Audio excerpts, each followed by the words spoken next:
This channel does not promote any violence, harmful, or illegal activities. All content provided by this channel is meant for an educational and information purpose only. Kolkata হাইকোর্টের নির্দেশের পর আপনারা জানেন যে গতকাল অর্থাৎ বুধবার কলকাতা হাইকোর্ট নির্দেশ দেয় এবং সেই নির্দেশের পরে আহত ছাত্র যিনি হাসপাতালে চিকিৎসাধীন যাদবপুরের স্টুডেন্ট ইন্দ্রানুজ তার অভিযোগের ভিত্তিতেই রাজ্যের শিক্ষামন্ত্রী ব্রাত্য বসু তাঁর গাড়ির চালক ওম প্রকাশ মিশ্র ওয়েব কুপার অন্যতম সদস্য ওম প্রকাশ মিশ্র সহ একাধিক ব্যক্তির বিরুদ্ধে 5টি ধারায় মামলা রুজু করেছে যাদবপুর থানার পুলিশ।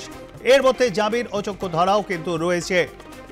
115(2) ধারায় মারধর, 74 নম্বর ধারায় হেনস্থা, 351(3) ধারায় প্রাণনাশের হুমকি, 109 খুনের চেষ্টা এবং 3(5) ধারায় একই অপরাধে একাধিক ব্যক্তি জড়িত।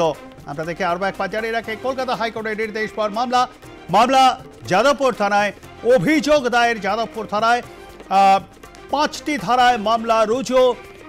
ব্রাত্য বসু, তাঁর গাড়ির চালক ওম প্রকাশ মিশ্র এবং একাধিক ব্যক্তির বিরুদ্ধে 5টি ধারায়, তার মধ্যে বেশ কয়েকটি ধারা কিন্তু জামিন অযোগ্য রয়েছে।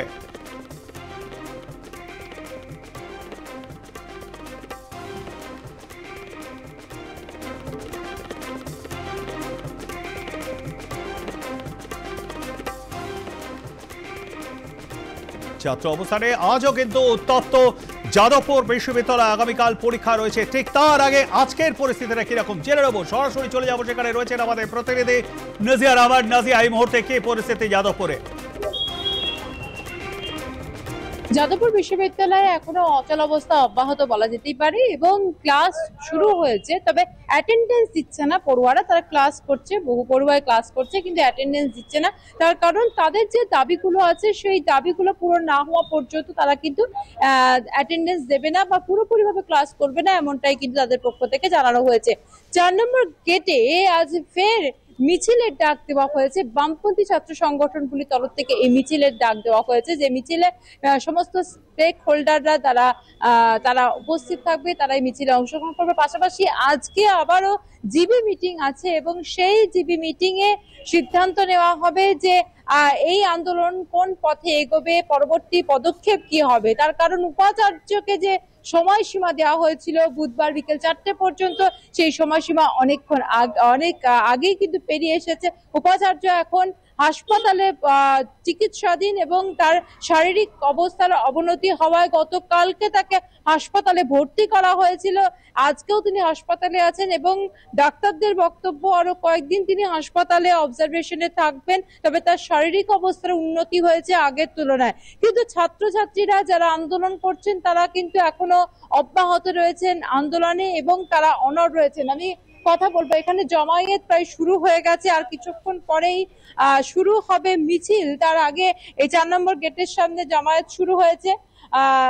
যাদবপুর বিশ্ববিদ্যালয়ে 1 মার্চ যে ঘটনা ঘটেছিল তার পরিপ্রেক্ষিতে আন্দোলন চলছে। উপাচার্যের সঙ্গে দেখা করার কথা, কিন্তু উপাচার্য হাসপাতালে ভর্তি। পরবর্তী পদক্ষেপ কি হবে? উপাচার্য ছাড়া কি অন্য আধিকারিকদের সঙ্গে কথা বলে বা তাদের সঙ্গে দেখা করে কি এই তোমাদের যে দাবি সেই দাবি রাখবে তাদের সামনে? এবার এখানে একটা বক্তব্য যে উপাচার্য এই মুহূর্তে অসুস্থ, এবং সেই ক্ষেত্রে দাঁড়িয়ে আমরা চিরকাল বলেছি যে যারা অসুস্থ আছেন উনি এখন এই মুহূর্তে যদি আসতে সক্ষম না হন তাহলে সেক্ষেত্রে আমরা অপেক্ষা করবো। আমরা দীর্ঘদিন ধরে যাদবপুর বিশ্ববিদ্যালয়ের মধ্যে বিভিন্ন রকম কর্মসূচি করে আসছি এবং তার সঙ্গে সঙ্গে আমরা অরবিন্দ ভবনে এই 2 দিন আমরা অবস্থানের মধ্যে বসে রয়েছি। এবং সেইখানে দাঁড়িয়ে যখন শুনতে পেলাম যে ভিসি স্যার এখন এই মুহূর্তে দাঁড়িয়ে অসুস্থ হয়েছেন, তাহলে সেক্ষেত্রে আমরা তার উপর জোর দিচ্ছি না যে তাদেরকে এখানে আসতে হবে, এই মুহূর্তেই আসতে হবে। তিনি সুস্থ হন সেই কামনা আমরা করি, অতি তাড়াতাড়ি উনি সুস্থ হন, সুস্থ হওয়ার পর এখানে আসুন এবং আমাদের যে দাবি দাওয়াগুলো আছে যে তাই মানে এই যে ঘটনা ঘটেছে সেই ঘটনার দায় তাকে নিতে হবে। যেহেতু এখানে তিনি মানে উচ্চতর কর্তৃপক্ষ, সেক্ষেত্রে তার কিছু দায় বর্তায় এখানে, সেক্ষেত্রে তারা কিছু কথাবার্তা বলুক এবং সেখানে ব্রাত্য বসু এবং তার সঙ্গে সঙ্গে যারা যারা এই ঘটনার সঙ্গে যুক্ত এবং তিনি যে এইখানে অনুমতি দিয়েছেন এই অনুষ্ঠান করার, সেইটার জন্য তিনি দায় নিজের ঘাড়ে নিক, এটা আমাদের বক্তব্য ছিল, এখনো আছে। কিন্তু সমস্যা হচ্ছে তিনি এখন অসুস্থ, ফলে তো তাকে আমরা জোর দেবো না, তিনি সুস্থ হয়ে এখানে ফিরুন। কিন্তু তার সঙ্গে সঙ্গে আরো বিভিন্ন অথরিটি আছেন, ভিসির অনুপস্থিতিতে প্রো ভিসি থাকতে পারেন, রেজিস্ট্রার থাকতে পারেন, তারা এখানে আসতে পারে, আমাদের সঙ্গে প্রাথমিক কথাবার্তা বলতে পারে। কিন্তু যে দাবি দাওয়াগুলো আমরা রেখেছি তার জন্য সব থেকে বেশি পরিমাণে যিনি করতে পারবেন এই কাজটি তিনি হচ্ছেন ভিসি। ফলত আমরা এখন অবস্থান চালিয়ে যাব এবং সেখানে দাঁড়িয়ে রেজিস্ট্রার এবং প্রভিসি যদি আমাদের সাথে কথা বলেন সেটা অবশ্যই খুব ভালো বিষয়।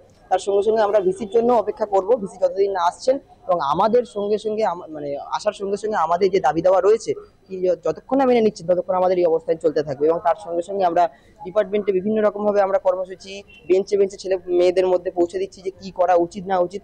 আমরা এই মুহূর্তে দাঁড়িয়ে চেষ্টা করছি যাতে হচ্ছে ক্লাস বয়কট, কিছু কিছু ক্লাস বয়কট হচ্ছে, আবার কিছু কিছু ক্লাসে অনেকে ক্লাস করছেন কিন্তু তার সঙ্গে সঙ্গে হচ্ছে অ্যাটেন্ডেন্স দিচ্ছে না। এমনটা হচ্ছে যে ক্লাস করা হচ্ছে কিন্তু স্যাররা যখন অ্যাটেন্ডেন্স নিতে আসছেন তখন বলছে আমরা অ্যাটেন্ডেন্স দেবো না, যতদিন না আমাদের এই ঘটনার কোনো উত্তর আমরা পাচ্ছি ততক্ষণ আমরা ক্লাস করবো না। ক্লাসরুমের বাইরে দাঁড়িয়ে আমার এরকমও বক্তব্য অনেকের সময় উঠে এসছে যে ক্লাসরুমের বাইরে গিয়ে গ্রিন জোনে কিংবা ক্লাস করিডোরে বারান্দায় এইখানে ক্লাস করানো হোক, ক্লাসের মধ্যে ক্লাস আমরা করবো না, এরকম বিভিন্ন রকমের দাবি দেওয়া উঠে আসছে।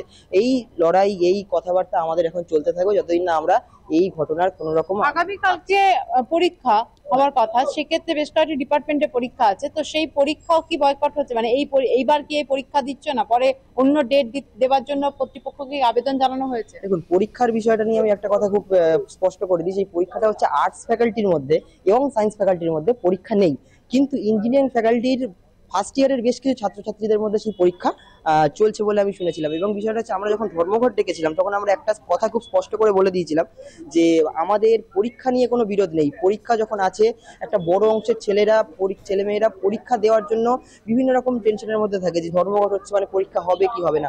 আমরা স্পষ্টত বলেছিলাম যে পরীক্ষা নিয়ে আমাদের কোনো বিরোধ নেই, ধর্মঘটের মতো হবে, ক্লাস থাকবে বন্ধ, তার সঙ্গে সঙ্গে অরবিন্দ ভবনে যে সকল অফিসের কাজ থাকে সেই সকল কাজগুলোও বন্ধ থাকবে, কিন্তু পরীক্ষা বন্ধ করার কথা আমরা বলিনি। কিন্তু পরবর্তীকালে ইঞ্জিনিয়ারিং ফ্যাকাল্টিতে তারা হয়তো নিজেদের উদ্যোগে হয়তো ক্লাস করতে চায়নি বা পরীক্ষা নিতে চায়নি, সেটা ইঞ্জিনিয়ারিং ফ্যাকাল্টি ছেলেরা আরো ভালো করে সেটা বলতে পারে। তবে ক্লাস নিয়ে আমাদের অন্তত পরীক্ষা নিয়ে আমাদের কোনো বিরোধ নেই, ক্লাস না হলে অর্থাৎ পরীক্ষা মতন হবে এমনটাই উনি বলতে চাইছেন। অসংখ্য ধন্যবাদ। আমাদের সঙ্গে থাকবার জন্য রাজি কথা বলছিলাম আমাদের প্রতিনিধি নজির আহমেদের সঙ্গে।